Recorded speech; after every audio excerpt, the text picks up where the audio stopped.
You ready to talk about the song this week, Dan? Dan's not here, man. We already did this bit. This bit's not here, man. Whatever. Leave me alone.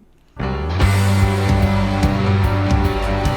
up, it's time to be made. Wake up.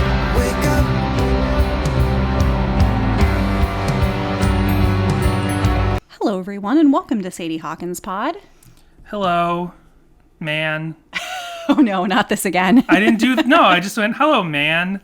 I didn't do the whole thing. As you usually greet me. Yeah. I was kind of tired of doing bits this week. You know, we started doing the little cold open, little skits, little sketches. And then for a while we stopped doing them.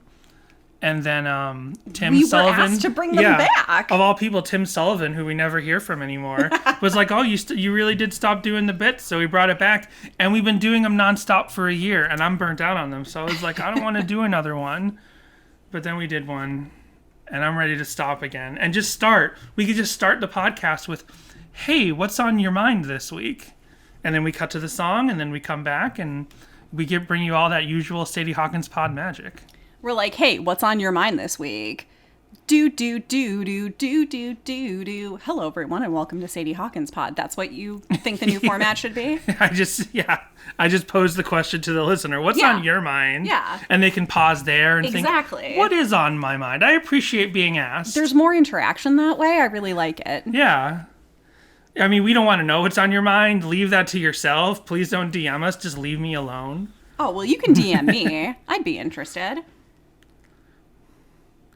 You're such a pushover. You let everyone just roll all over you. Just giving you what's on their mind. You have weird energy. I do, but I'm I feel like we've just had weird energy consistently on the podcast, though. It's okay. For, like, the past Well, you know what's months? funny is, I don't know if this is funny, but it's like basically after we're coming up on a year of pandemic, and we didn't talk about it for the first several months of it happening. And I was actually doing okay, more or less. But for some reason, after Christmas hit, and it wasn't like I thought it was going to go away January 2021. Like, I knew it wouldn't. Like, I made jokes and I made memes about how, like, everyone's acting like the New Year's, like, this great deadline or this finish line we're all going to get to. And I knew that wasn't the case. No. But something about it is like it's finally wearing me down. Whereas other people were losing their minds right away. Like, I held on strong. Like, it's been this year, 2021, where I finally kind of stopped showering every day. I think we talked about this last week. Yeah. But overall, like, it's finally starting to sort of wear me down. So, you know, I have a weird energy. Like, I need to get out more. We do get out more, too. That's the thing that's kind of crazy is, like, here in California, except for obviously like theaters and you know, I don't know, other things like that. Like, we can take drives, we can take hikes. Yeah, you can go into pretty much any store.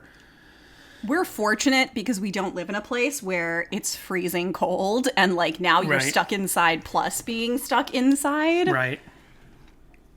So if I've had weird energy recently, that's why I'm kind of like beaten down a little bit. But let's hear from a friend, so maybe I'll feel a little better. This is David Dizon gave us a voicemail, and let's hear from him. Hi, Danny and Jeff. This is David Catch-em-all Dizon.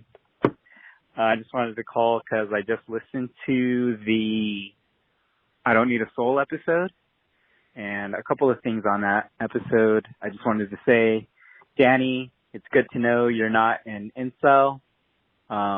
Thanks for clearing that up. No, I had questions, but thanks for clearing that up. I like how he pointed that out right after I said, like, I'm feeling depressed and down. No, yeah, because last week we talked about my romantic history along with I Don't Need a Soul, and I basically said how, you know, if it wasn't for the fact that there's a group of horrible men that call themselves incels, I would technically have been involuntarily, but it wasn't even a celibacy thing. I don't know if I properly talked about it last week because, I wanted to share a little bit about myself last week. And I surprised Jessica with that. She wasn't expecting me to get on that topic. But basically, it wasn't a celibacy thing. It's not like I was only just looking for sex. It's like that dialogue towards the end of Wet Hot American Summer where he's like, I love you. I don't know the word for word. But he's like, I love you. I really care about you. And yes, I want to have sex with you. But really, I want to be there for you and be your boyfriend. That's how it was for me. It wasn't just like I was pissed off at women because I couldn't get a girlfriend and have sex. And I was pissed off at lots of people. I feel like if you're an incel... What? I just want to clear this up from last week. I feel like to be a proper incel, you have to blame women as a society for your woes.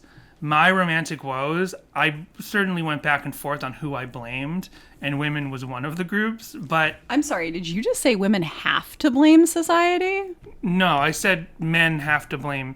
I said to be an incel, I feel like you have to blame women...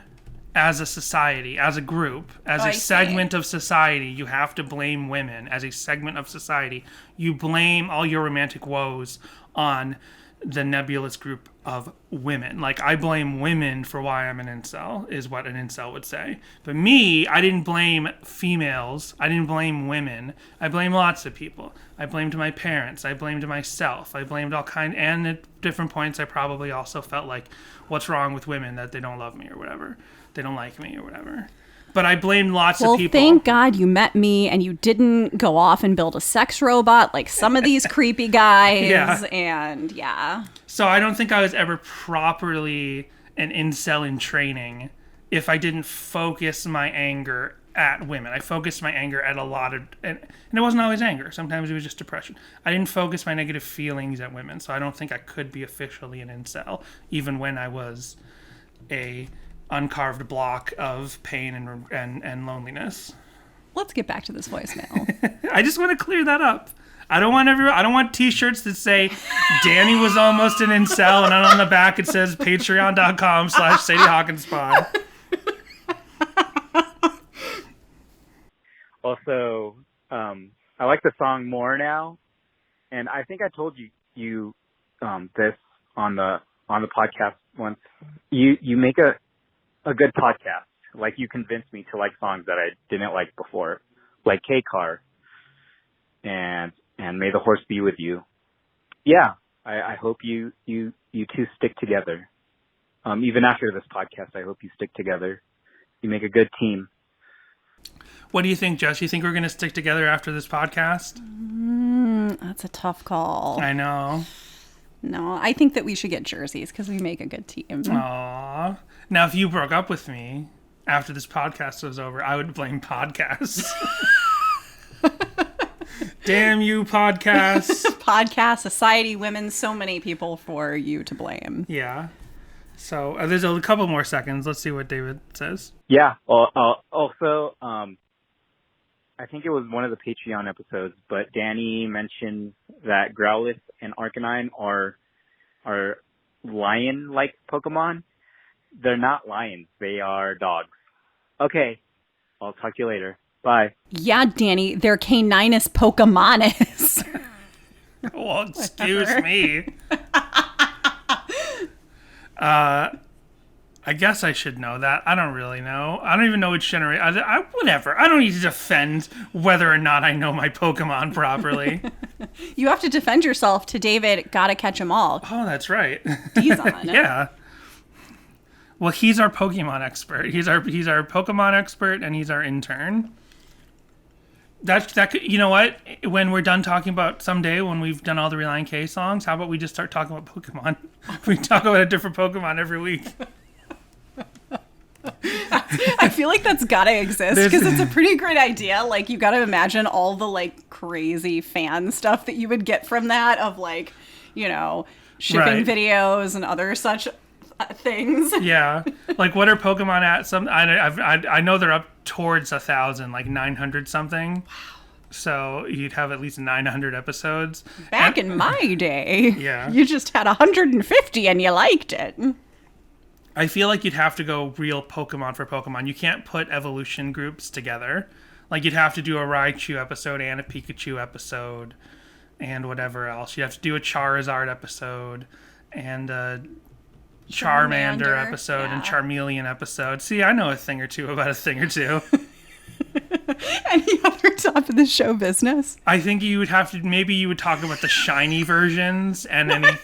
There's upgrades you can give your Pokemon and special subcategories. Like I thought you meant Pokemon. we're gonna talk about the holographic Pokemon cards versus the non-holographic Pokemon cards or something. I don't think there's a thing where you get a shiny Pokemon, like it's a shiny Pikachu, but it's different from a regular Pikachu. But I feel like you'd have to group those together in the episode, sort of like how we group outros and intros together. Alrighty. So this week we're talking about Man. We are. By Relient K, a song that I... What if we were talking about Man by not Relient K?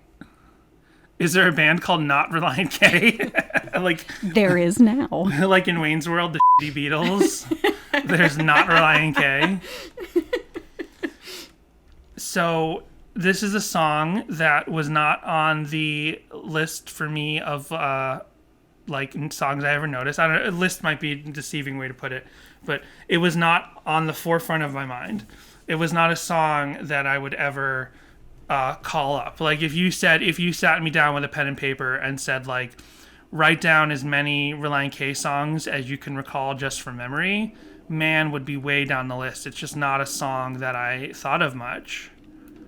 So I actually picked this song this week, and I picked it because last week when we did I Don't Need a Soul, I brought it up because this is one of those songs off of Air for Free that I always point to with my argument that Air for Free is the direct follow-up to Forget and Not Slow Down. So I was like, this comes up pretty often, so why don't we just dive into one of the songs that I'm always like, no, this is totally the follow-up, and here's why. So fan theories galore.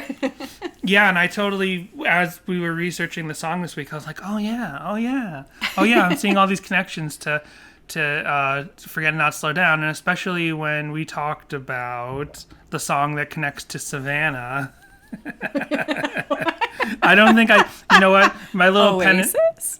No. The song on Air for Free that connects to Savannah. Yeah. Now, if I think if I ever sat down with my little pen and pencil game I was talking about, I would never, ever win Sleepin'.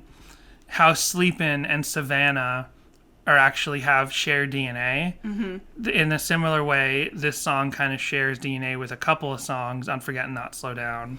Possibly Savannah as well, and I Don't Need a Soul. Although there's the melodic tie between Sleepin' and Savannah, we think there might be lyrical ties between Savannah and this song, Man. So yeah, just realizing that this is like a, it's almost like what are some of those secret sequels, like Cloverfield, like the Cloverfield movies, although the word Cloverfield's in the title, but what's it called? Not Glass, that was the third one. Unbreakable is the first one. Split.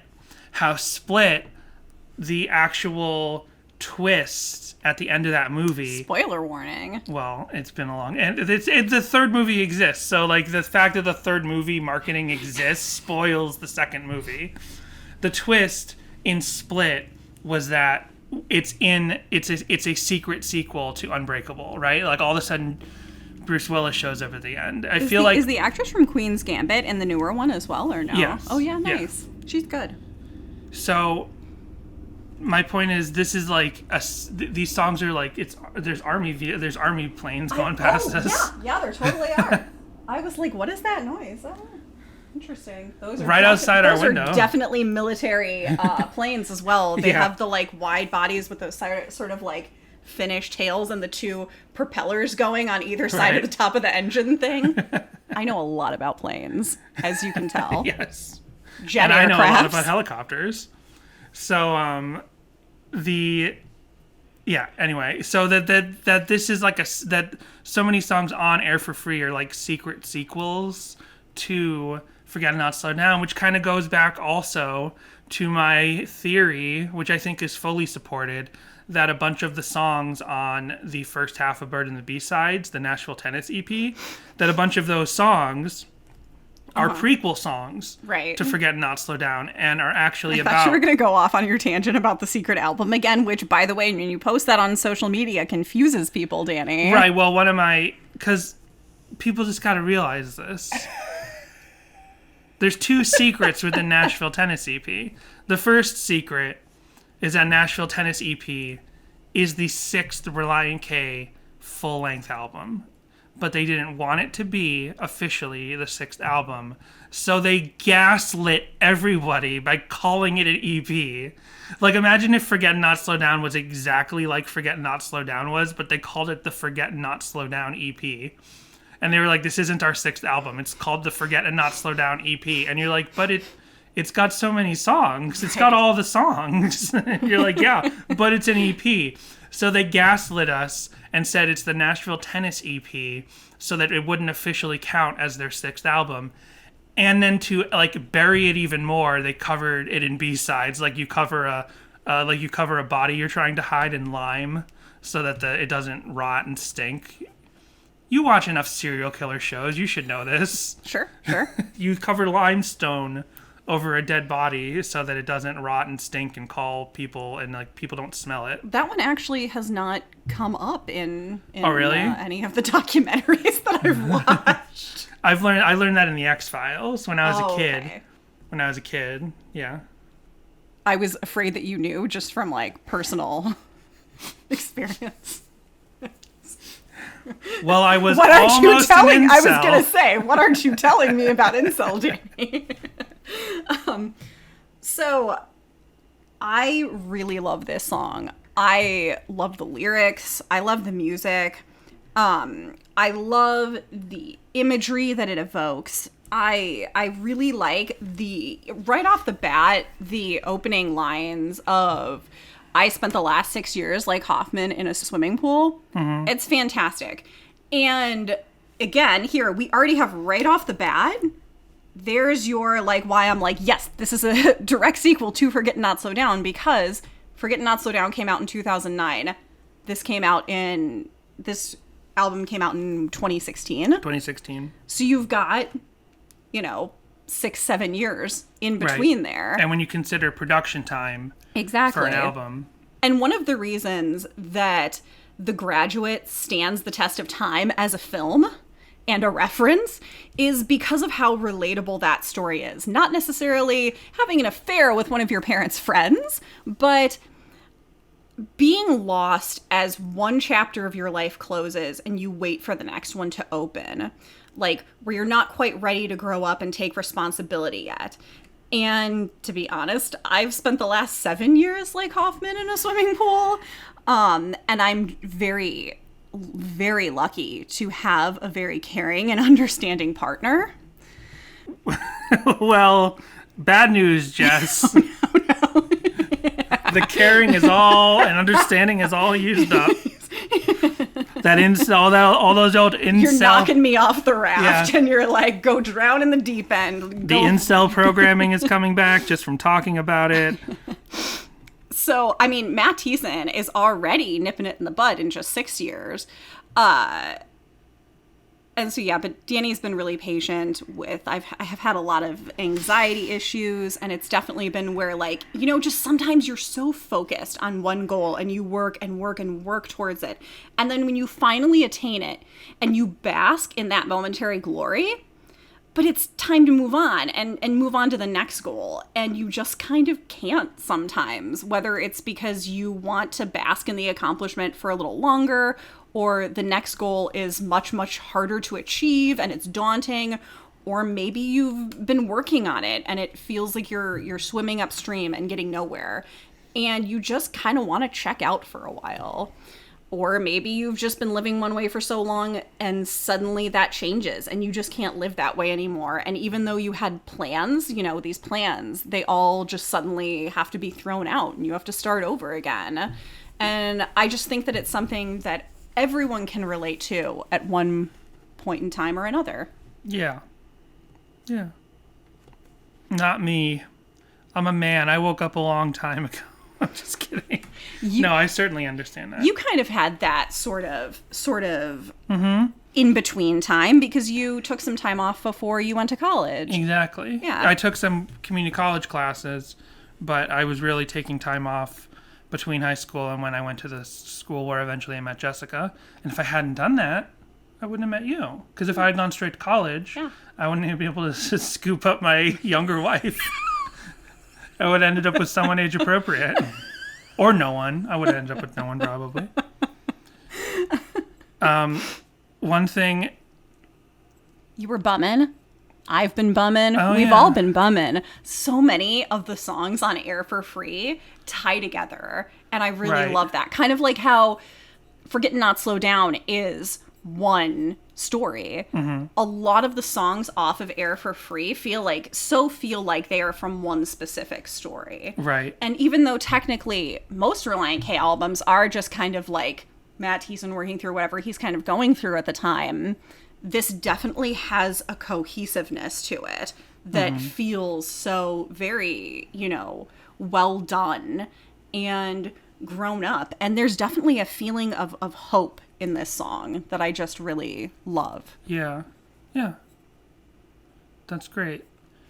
I think it also ties perhaps, I mean, not just perhaps, but almost certainly it ties coincidentally back to the first album with Wake Up Call. Yeah, I like that too. I think that has to be a coincidence. I think a lot of especially when you look at Relient K theories and stuff online, everyone assumes like anything that connects to a previous song has to have been on purpose. And who knows, it could have been.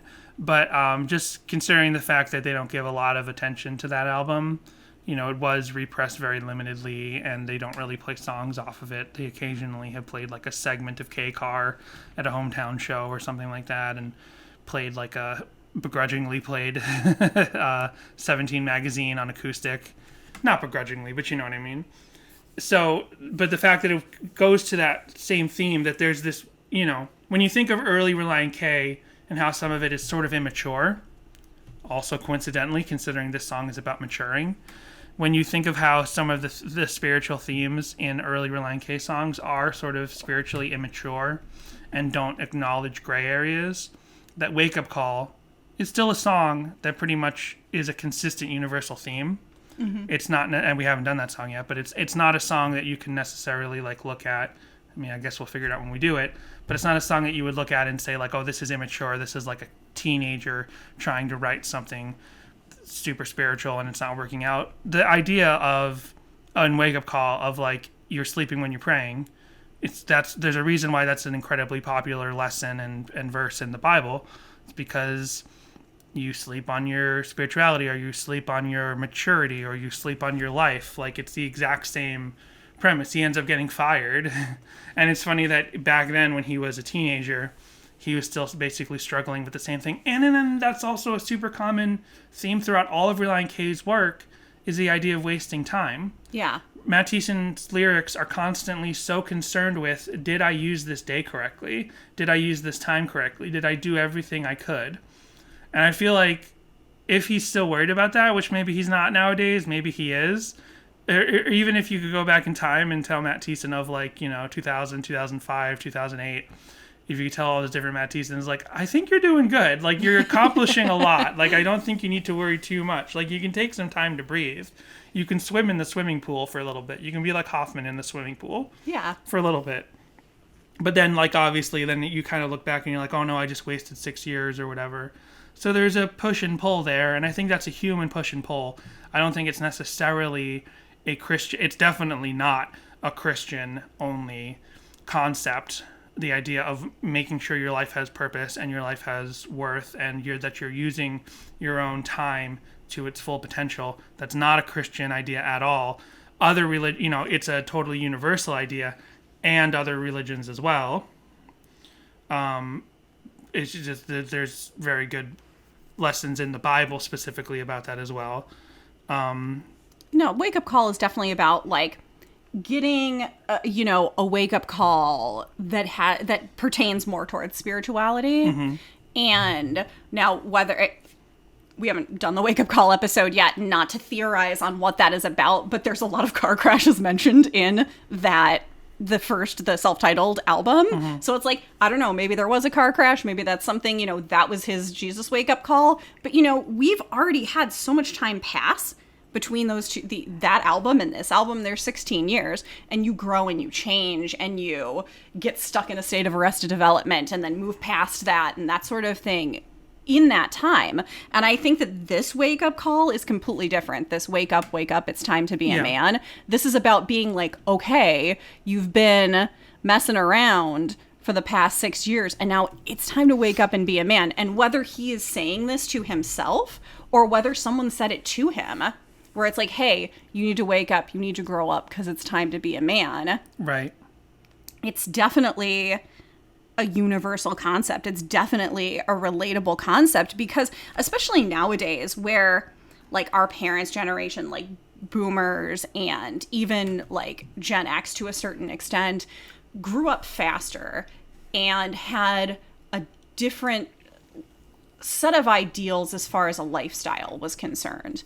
And all those sort of ideals have been questioned and things like that. And I feel like we almost live in a state of counterculture now where it's like everybody just kind of does their own thing. The whole idea of like the nuclear household and that sort of thing has kind of started to fall to the wayside. It's been questioned a lot more.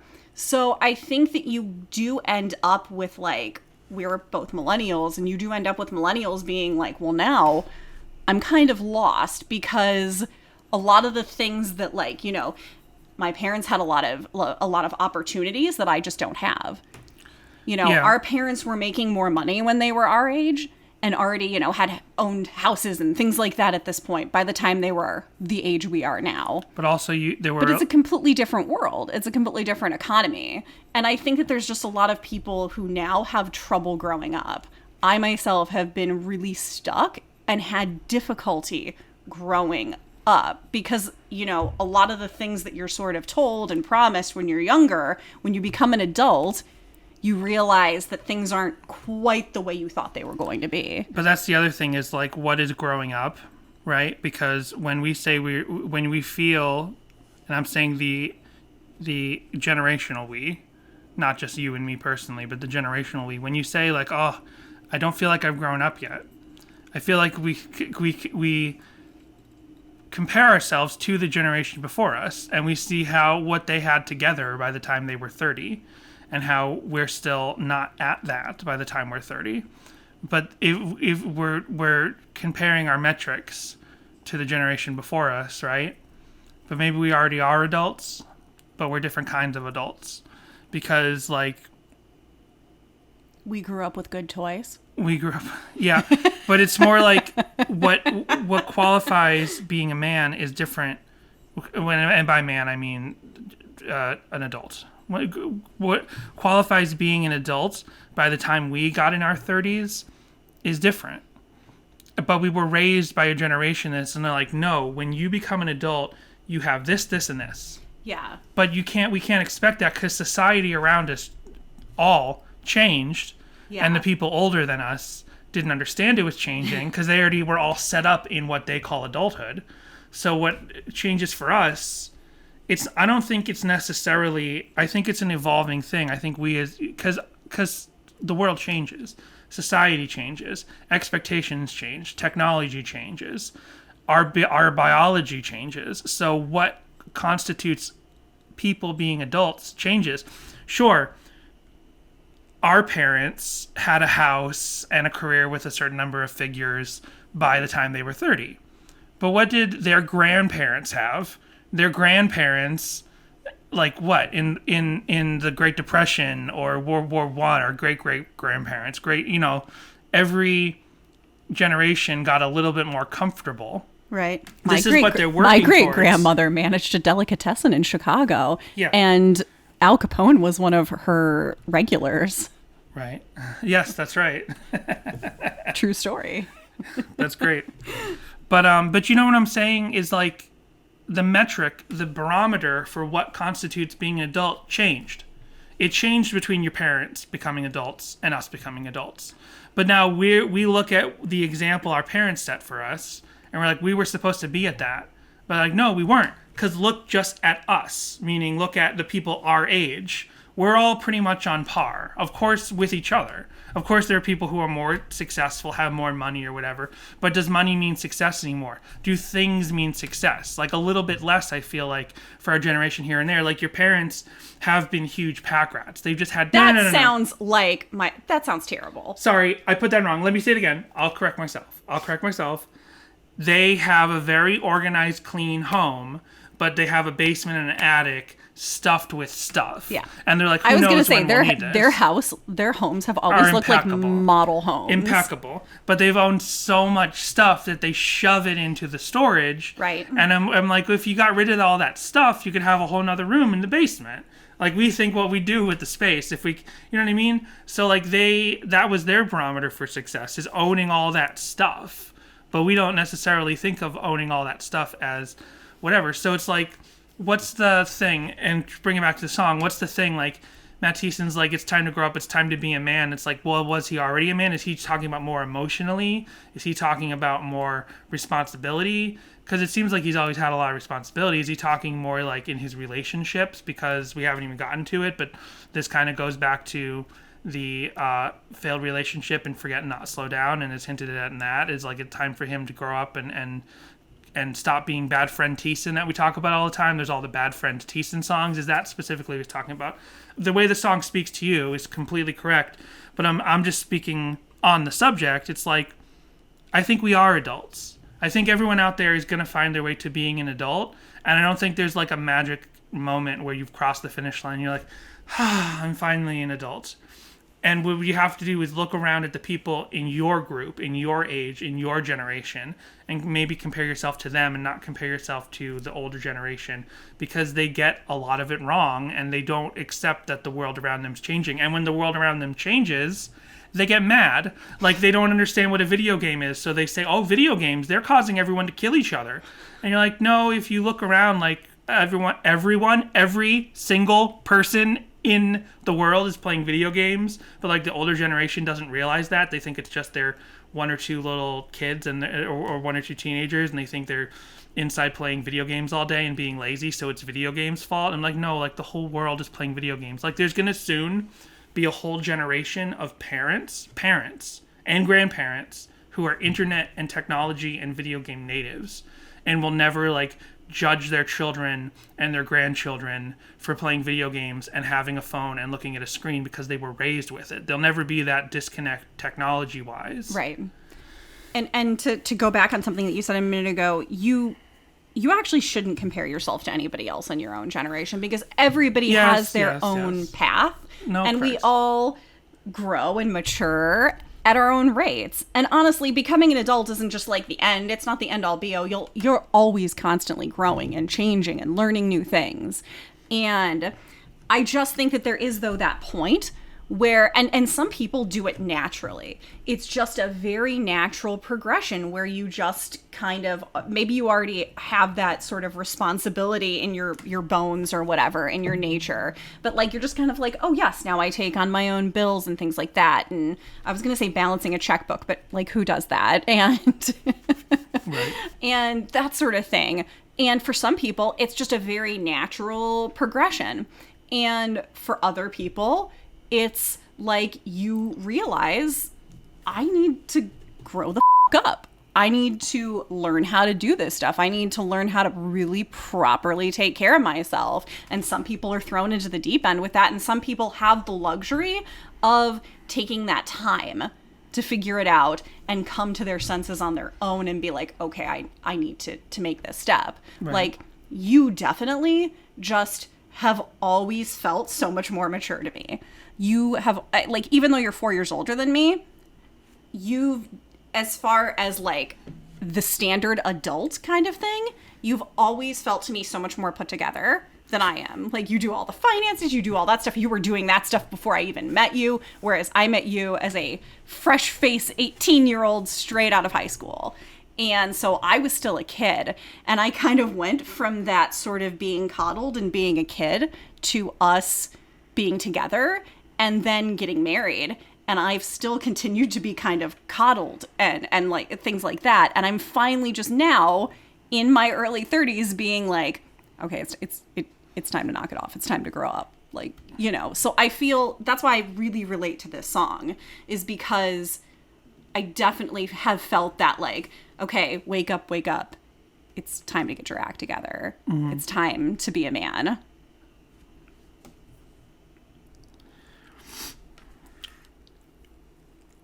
Well, if I love you, and I think you're very much an adult. Thank you. I think you're very, very adult, and you're nice. And I don't know what else to say about that. So it'd be kind of creepy if you didn't think I was an adult. All right. Well, moving on to something else in the song. I spent the last 6 years like Hoffman in a swimming pool is referencing The Graduate. And it's... Do you have Genius pulled up? Because that is the only annotation on Genius. Right. But that's probably... The Graduate is not... While The Graduate is considered a classic and it's like a film school thing that everyone has to study, it's not... I think it's even less and less relevant to people as just a movie. Like certain movies like The Godfather... Is it? Yeah, I think so. Oh. I think as a movie, there's different tiers of... Listeners, if you haven't seen The Graduate, go watch The Graduate. But there's different tiers of things that are classic, and there are certain classics that stay in the zeitgeist as a pop culture, like, fun thing to watch. Yeah. Like The Godfather, while that's considered a classic, there's also merchandise about it, and it will continue to be a movie that people will be like... I always hear about The Godfather. I'm going to go watch The Godfather, and it'll be easily accessible because it'll always be streaming on Netflix or something. A movie like The Graduate, while it was kind of meant as a voice of its time in the 60s, and it held through, especially for Gen X, because Gen X was a whole generation, basically, of this. Like, as much as we're stuck in this whole thing, Gen X, so we haven't even touched on them, but that's like a thing where they thought they got successful and they had like more opportunities job-wise, but they actually kind of floundered it, and like the lost potential and like how they didn't do any of the social things that they talked about and all that stuff. Let's not even get into that. But The Graduate stayed an irrelevant movie for Gen X. But I think as we've gotten on a little further now, The Graduate is just going to be a movie that's not immediately as accessible. It's not a movie that comes to mind for people who are just getting into movies necessarily, and it's not a movie that's in the pop culture zeitgeist. There has been merchandise of The Graduate, but I think there's not as much now, and it doesn't have like the... That sucks that like films can fall to the wayside if they don't have the proper merchandising. Well, you know what I mean, like because like a Charlie Chaplin movie is real art, and it's amazing, and it's actually super entertaining, but people aren't going to go. But some people will say, "Oh, I always hear about Charlie Chaplin. I'm going to go watch a Charlie Chaplin movie. They're on HBO Max." But like you wouldn't really expect everyone to go do that. Yeah. I think The Graduate is a movie that's falling into that pocket where Gen X was the last one where everyone saw The Graduate, and now we're getting into a generation where not everyone's going to know The Graduate, so you need it annotated on Genius, so people are like, what do you mean Hoffman in a swimming pool? What does that mean? You find out it's The Graduate, then hopefully at least Relient K fans will have access to go see that movie, like how they hopefully went to see Harold and Maude. Right. Not went to see, like they go to the theater, but go home and watch Harold and Maude because of faking my own suicide. The Graduate is way better than Harold and Maude. It is more relevant to history, to the world. Yeah. It was saying more for the whole world and generation. Like Harold and Maude is more of a super important movie for like outsiders, whereas The Graduate was actually speaking to the public at large. The Graduate was a huge movie because speaking to that whole generation of college kids. Someone please save us college kids in the late 60s. That's what The Graduate did. Yeah, 67. Yeah. So my point I was getting to was like Hoffman in a swimming pool comes to this subgenre, this very tiny subgenre of Relient K songs that reference a movie but swap out the actor's name as if they are the character. You've got Hello McFly, right? Yeah. It's like, I want to be like Michael J. Fox and go back to the future. Well, Michael J. Fox didn't go back to the future. Marty McFly went back to the future. Right. And of course they reference McFly, but he conflates, which is completely reasonable. I'm just saying this is funny that this happens a couple times in Relient K. He conflates the actor as if it is the character. Well, you got to go with what fits better, because he can't be like Michael J. Fox fits better than Marty McFly. Exactly.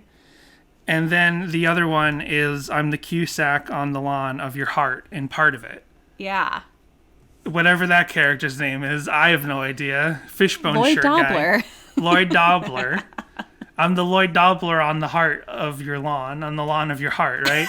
So there's 3 songs. Here's 3 songs where he references a specific character in a movie doing something, but actually it says the name of the actor.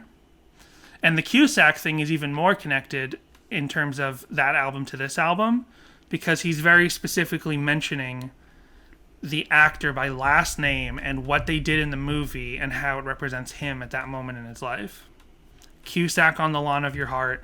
I'm Hoffman in the swimming pool for 6 years. Yeah. And do you think they picked Hoffman because the word man is in the title, is also the title of the song? Probably just, rhymed better, worked better. Wouldn't put it past him. I am the Hoffman. Dustin, I got confused. Dustin Hoffman should have a superhero movie for himself called The Hoffman.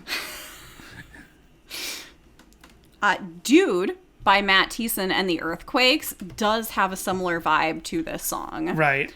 It kind of feels like an in-between of Forgetting Not Slow Down and Air for Free. It feels like the song that could go right before this one. That realization that something should have changed by now and that it takes time to grow up. Right. And Dude, I think of as also like kind of touching on that, like, where this song is called Man, and he says it's time to grow up and be a man. It's not necessarily, the song Man is not necessarily gender specific, aside from the fact that he says man, and he's a man, and he's male, and he's saying time to grow up and be a man.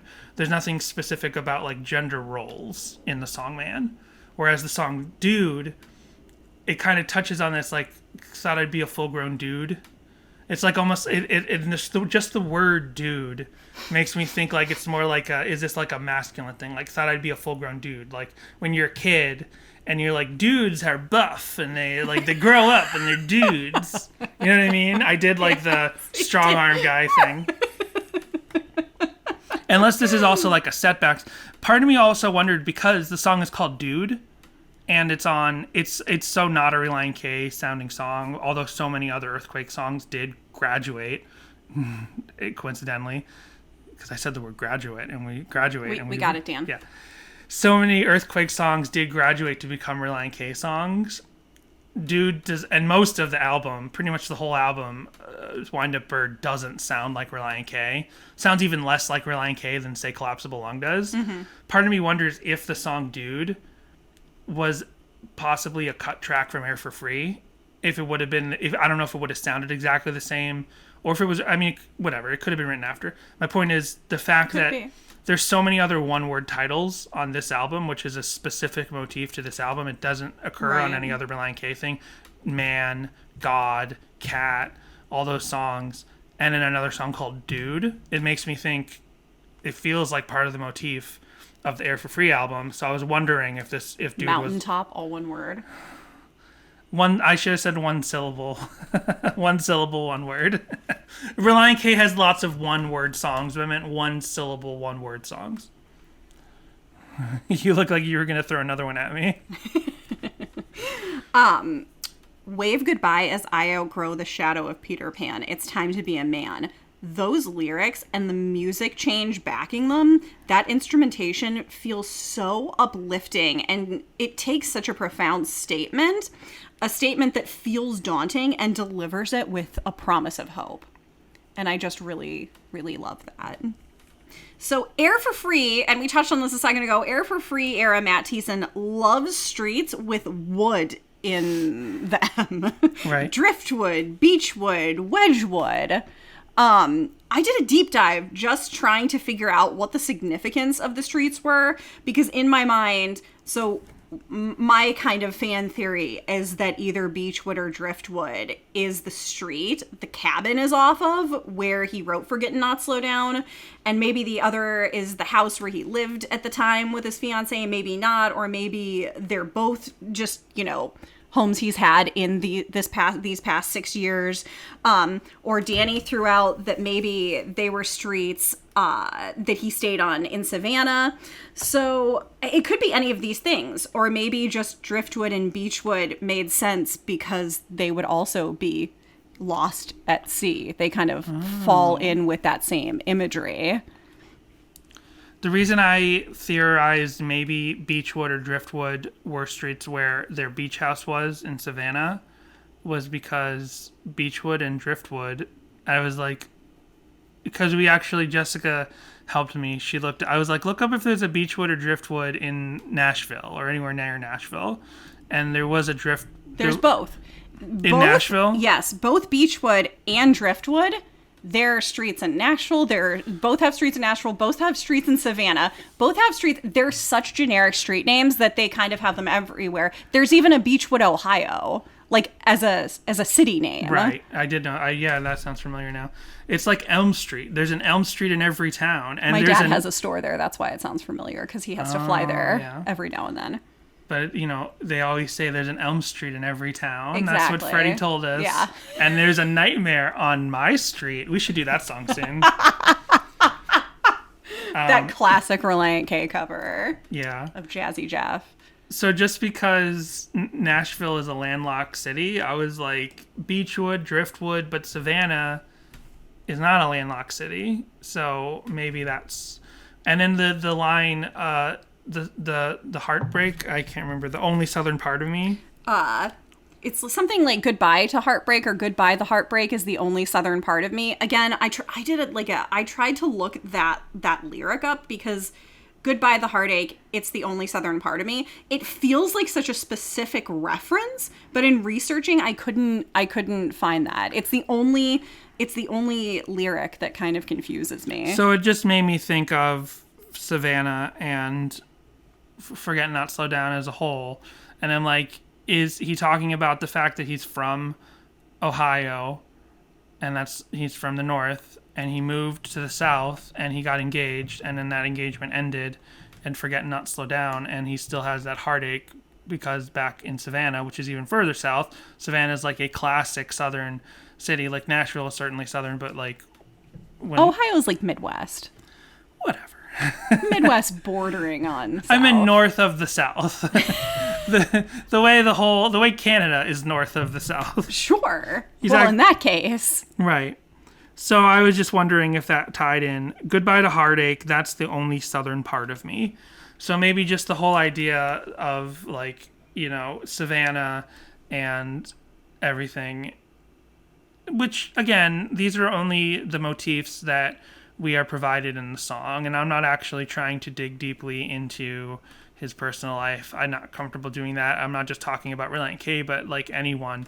We just build off of motifs that are in songs that we're given, and act as if we actually understand them, and of course we don't, because there's a real person involved and there's real feelings. So I get a little uncomfortable getting too deep into it, but I'm just saying that's what it makes me think of. The goodbye to heartache, the only southern part of me. It feels like he's finally, that's an indication of actually finally getting over the heartache, specifically of what happened 6 years ago. What happened 6 years ago was Forget Not Slow Down. I don't know. Another favorite lyric of mine is "The clock is ticking faster. I'm too old to be growing up." That is an absolute mood. And there's all the Peter Pan imagery in this song, obviously. He's outgrowing the shadow of Peter Pan, which is a hook in the song. And of course, Peter Pan. I see what you did there. I didn't mean to do that. I did not mean to do that.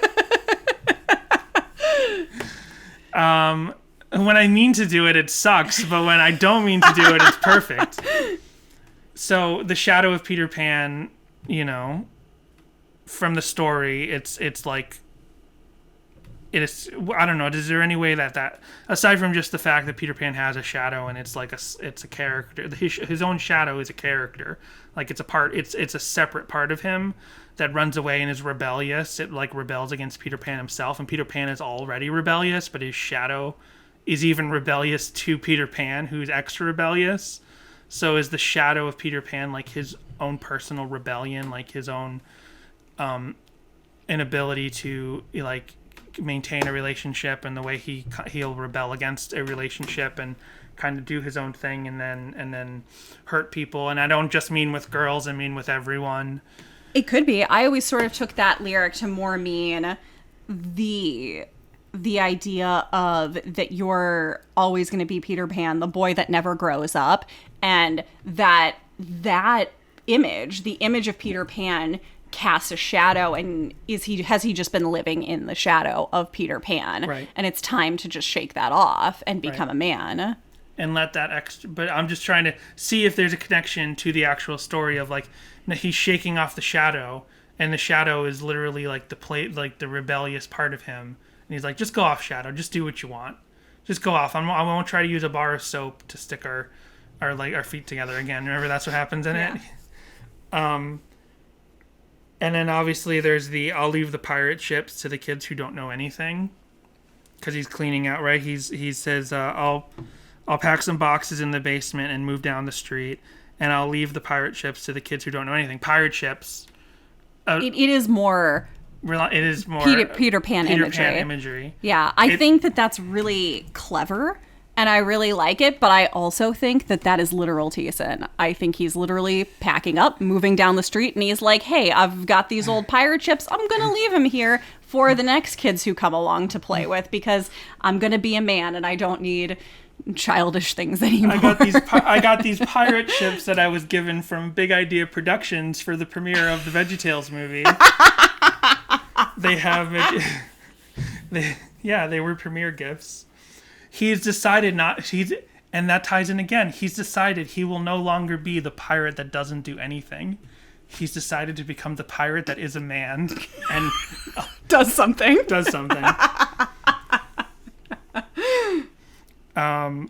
I think, there's a lot going on in this song. And then musically for me, one last Peter Pan thing is the clock ticking faster.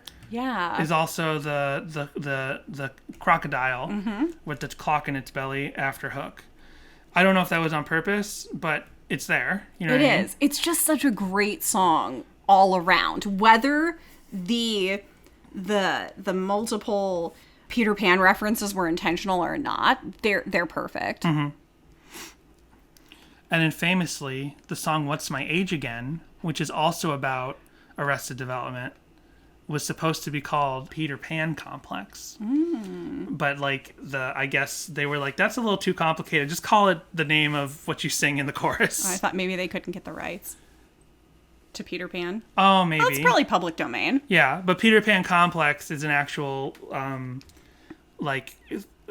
psychological term or whatever for someone with Arrested Development. Yeah. I just like the idea that maybe the Peter Pan Peanut Butter Company came knocking down on Blink-182's door, and they're like, excuse me, we're delivering the cease and desist. Or the Peter Pan bus line. Oh, I don't even know if that... I know Peter Pan Peanut Butter still exists, I'm pretty sure, but I don't know if the Peter Pan bus line still exists. Anyway, we're going to take a break. Okay. And when we come back, we'll talk some more about the song and get into deep dive cover stuff. Yep. If you enjoy Sadie Hawkins Pod, please rate and review us on Apple Podcasts and interact with the show by calling our voicemail line 402-95-SADIE. You can send an email to sadiehawkinspod@gmail.com and visit our Instagram and Twitter, which are both at Sadie Hawkins Pod. You can also visit sadiehawkinspod.com for the link to our TeePublic store for shirts, mugs, and stickers, including 2 brand new designs. Following in the history of all of Relient K's logo parody merch, we have a Chick-fil-A parody design. And to prove to everyone that we are in fact the most punk rock podcast, we have a new Black Flag logo parody. You know, something that's original and that we could really call our own for once. We also want to thank our patrons over at patreon.com/SadieHawkinspod. Brady, David, Tucker, This Might Be a Podcast, Owen, Jimmy Eat Pod, Roxanne, Samantha, Helen, Michael, Connor, and Joel. You can sign up at our Patreon for bonus episodes, which include us reviewing the songs from K is for Karaoke and reading through the Complex Infrastructure book. Ooh. Treat yourself right in 2021 with Sadie Hawkins Pod, the door to a happy, healthy life. So one other last note I have on the music, and especially as we're digging into this song and finding there's so much going on lyrically. As I touched on earlier in the episode, this was a personally underrated song, and I think maybe underrated for the community as well, because there's nothing, and we're not getting into my segment yet. Although I don't have a segment, is the point this week. There's not really any covers except for JC Keith, and there were no videos with derivative videos or fan videos I could find. So this song seems to be underrated, as was God. There were no covers of God. So occasionally we come across, because JC Keith hadn't released their tribute album yet when we did God. So and we were sent in that really pretty cover because we asked for by covers. Christian Lewis. Yeah. So there was that cover, but we do come across these Air for Free tracks once in a while that are kind of underrated, which I think this album, certainly not in the deep Relient K community, but in like the next level up Relient K community, I still think Air for Free has not had its time yet. And especially as we're like locking into this song and sleeping and realizing that there's things that this is in some ways a Forget Not Slow Down too, where you've got Forget Not Slow Down that the fans have dug into every nook and cranny and corner of that album and like praised it to high heaven and stuff. Like I feel like Air for Free has not yet had its time where it deserves that same thing. Relient K's got to come back. They got to make new music so that people can really appreciate and discover this. They need to have Collapsible Lung 2 next so that then people can go back to Air for Free like they did with Forget Not Slow Down and be like, this is brilliant. Do this again. When Relient K does come back to get more people interested in this song and this album, they should release a self-parody where they're like, wake up, it's time to be a band. Wake up, it's time to be a band. They gotta wake up and be a band again. Don't make that face at me. Don't give me that disappointment. This is just such a truly great album. And if you listening have not really dove into this album, I highly recommend it. This album is something that has kind of gotten me through some difficult times in recent years, and I just think it's a really, really beautiful, really great underrated album. Yeah. And the last note specifically on the song I had is kind of adding to the way in which I've personally underrated this song, is that I don't love the beginning, the toms on the drum toms and the boom boom boom, the weird kind of swingy starting. And the upstroking guitar, it sounds like the song cut in the middle when it starts. I spent that beginning. It sounds like a song that like you turned on the radio a couple seconds after the song started. That's what it feels like to me.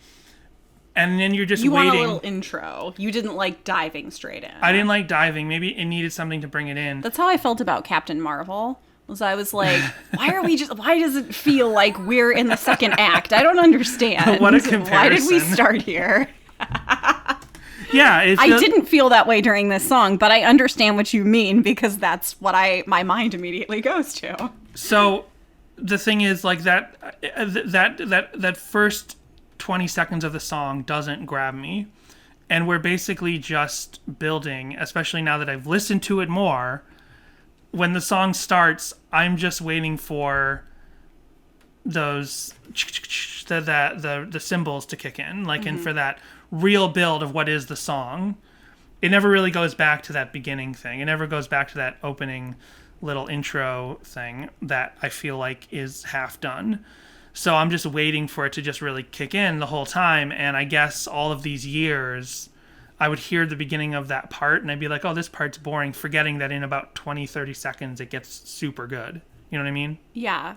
Going back to Peter Pan and how you're not showering as frequently and like letting your facial hair do what it does, you on one side, your mustache is curling up like Captain Hook. And I gotta tell you, I'm digging it. I'm into it. But he's a bad guy. He hurts people. I don't want to hurt people. Well, you don't have to hurt people just to have an epic mustache. I guess not. I mean, although Snidely Whiplash, again, epic mustache, villain. Why do the villains always have the epic mustaches? Who are some good guys with mustaches? Superman? And they CGI'd it out.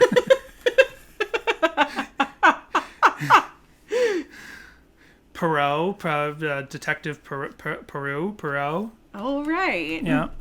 I'm sure lots of 70s and 80s leading men had mustaches. You got Tom Selleck, yeah. but that's not, I mean, it's iconic. And Burt Reynolds, iconic mustaches, not epic though. They've got to have that nice handlebar curl to them to get there. Well, whatever. Are you ready for my deep dive? I'm ready for your deep dive because April, who has the day off, she's having a spa day. She just texted and was like, "I'm ready for you to pick me up." Oh, okay. Not the groomer, but our dog April has her phone, and she said, Of "I'm ready for you to course. pick me up from the groomers." Of course. She knows how to I'm use sure- technology. She's the engineer. She can wait 20 minutes while we finish the show. So this is, my deep dive is super short and super fast. We have some fan art, which is over on Twitter from Texan at Texan Soda. It says, "Goodbye the heartache. That's the only southern part of me. I pack some boxes in the basement and move down the street, and I'll leave the pirate ships to the kids who don't know anything. Oh, I'll be every bit the person we both already know I'll be." And then there's a little picture of like a little like fox guy from behind, and he's standing on the edge of a pier rolling a suitcase behind him. That's nice. I kind of want to see a animal version, like a furry version of the covers, the artwork, the photos to Air for Free. Like the cover and also that one of them jumping in that weird, concrete form thing that they're jumping in and the picture from the side where you see more of Hoops. Someone's got to do a furry version. Wow. A fursona version. Not a furry thing, just a fursona version. Oh, sure. I don't want anyone to go, this would be too much work. course. I don't want anyone to go to the same locations in furry costumes and recreate those photos. I just want someone to draw, because that was like very Zootopia looking drawing. I just want to come with someone to recreate the artwork and all of the main promotional photos to Air for Free with Zootopia like characters. Well, my other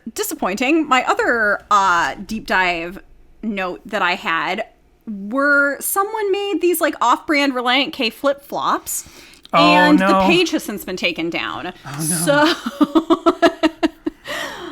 So what it was were they were just like standard black after soccer flip-flops with the flower on it, and they said or Relient K or something.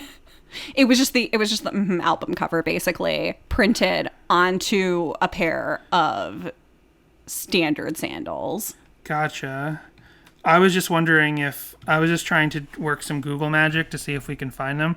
But that's crazy to think then that I found this a day ago and it's gone. So Relient K, is Relient K actively out there shutting down people infringing on their copyright? See, now this is why I very specifically didn't want to put the words Relient K in any of our merch.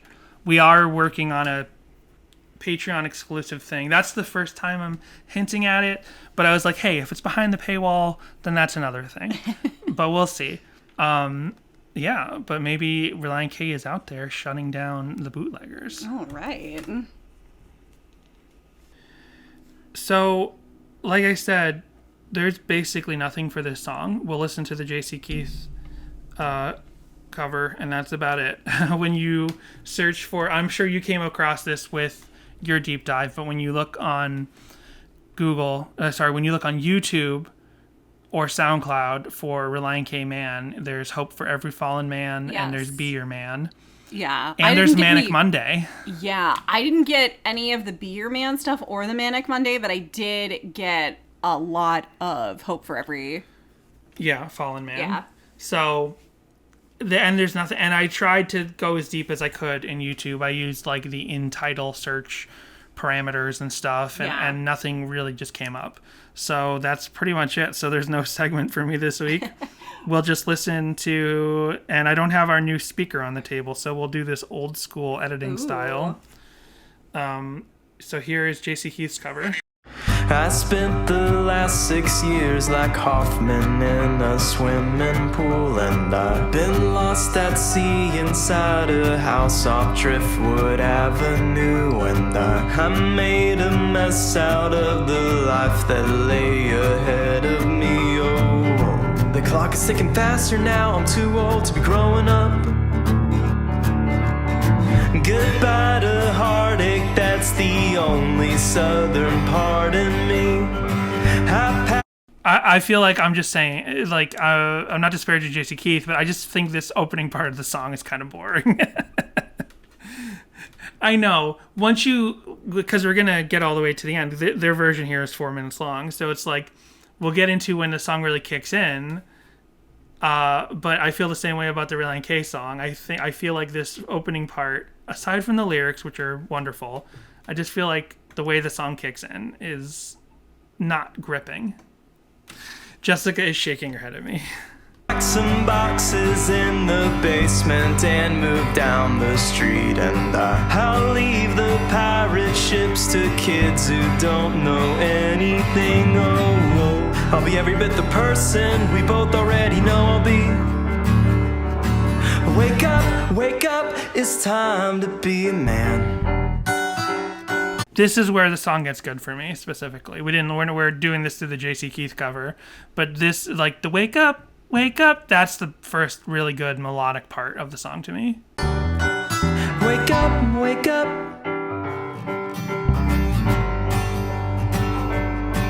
Wake up, wake up, it's time to be a man. Wake up, wake up.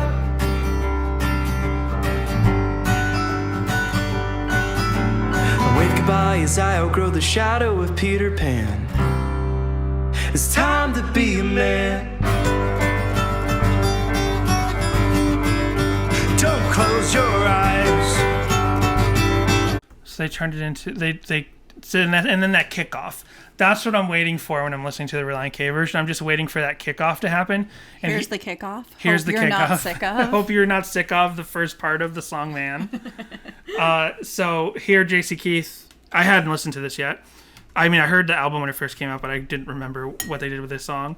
So they've got that instrument, that like ding ding ding ding. Yeah, thing. That's they awesome. changed it up into a lot more country-ish, a lot more like down home pickin' style. Oh boy, did Pickin' Relient K do this one, Dan? No, I don't think so. They should. I'm gonna skip ahead a little because this is a long song. Don't close your eyes. Don't say goodnight. Don't disappear. Don't not be here. Wake up, wake up, wake up, wake up, wake up, wake up, wake up, wake up, wake up, wake up, wake up, wake up, wake up, wake up, wake up, wake up. Yeah, it's nice. They made it their own. Yeah, they made it their own, like most of their songs. Although I'll say, like, this song, and I've said this about, I can't remember which, there was one Air for Free song where they totally found a way to elevate it and make it a totally different thing. It's a song we've done, so I just gotta look at, like, the Air for Free list, and I can complete this thought once I've done that. But basically, I feel we've like done Mountaintop, we've done it wasn't Bummin', Mountaintop. we've done It wasn't Bummin'. Local Construction, I think? It wasn't local. We've done Sleepin'. It might have Mountaintop. It might have been Sleepin'. We did Flower or Marigold. I can't remember, but we did one of the two. Marigold. It was Marigold. There you go. So JC Keith's cover of Marigold. And God, we did God. Right.